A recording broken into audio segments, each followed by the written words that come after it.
Hola, amiguito, ¿cómo estás? ¡Oh, qué bueno! ¿Cómo te has portado? Tus papis me dijeron que te has portado muy bien. Sigue así. A los niños que se portan bien como tú, que se comen toda la comida, que le hacen caso a sus papis, siempre les llevo todos los regalos que me piden en su cartita. Dile a tus amiguitos que hagan lo mismo.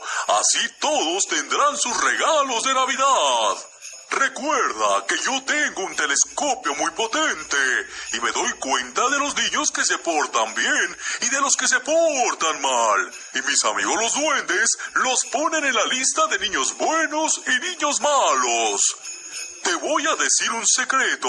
Como te has portado muy bien, yo mismo pondré en la lista de niños bien portados. ¿Está bien?